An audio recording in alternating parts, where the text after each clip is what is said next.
This is Tony Medina, MMAnews.com, here in San Jose, California with Urijah Faber. Uriah, how you doing tonight? I'm doing excellent, man. Just getting ready to enjoy some fights. Nice. How's the hand?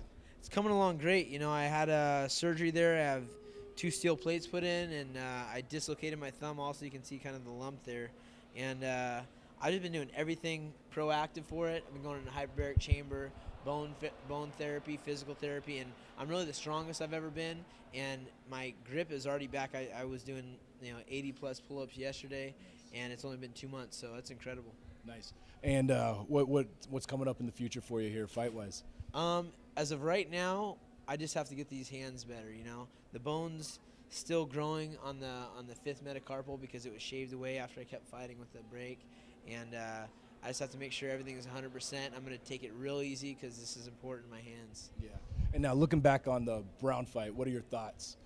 I thought it was a great fight. You know, I think I faced some real adversity early in the fight, and I feel like it was a fairly even fight, even with no hands. So he's a great fighter, and I look forward to hopefully getting back in there with him soon, or getting back towards the belt, whoever's got it. Nice. And now you're healing up and getting ready to fight, but in the meantime, you got a clothing line coming out. You got your website going. Why don't you tell us a little bit about that?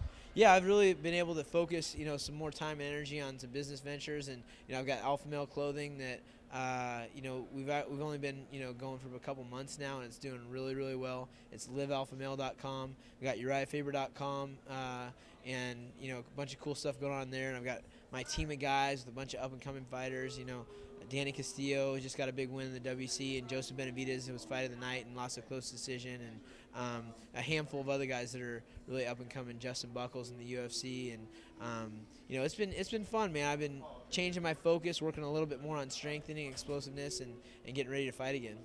Nice. Is that a kind of a trend you see in MMA now? You're the second fighter. I just had Josh Koscheck, same thing, focusing his training on strengthening more than the other stuff coming around for his upcoming fight. Is that kind of something that you guys are noticing has been lacking, or not so much lacking, but kind of a way to step your game up?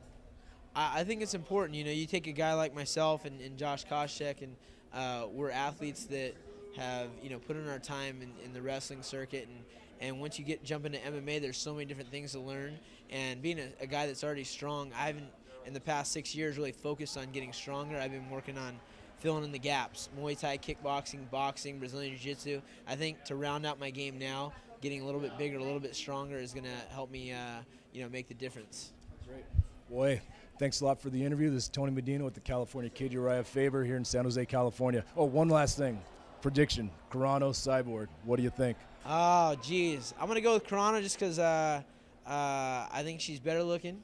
And I also think that she's representing the US of A, and that's where I'm from. So I'm not sure on how the whole fight stacks up because I haven't followed too closely on how they match up, but I know who I'm rooting for. There you go, guys. You heard it here. Gina Carano is Urijah Faber's pick. Thanks a lot, man. Yeah. Have a good night. Yeah.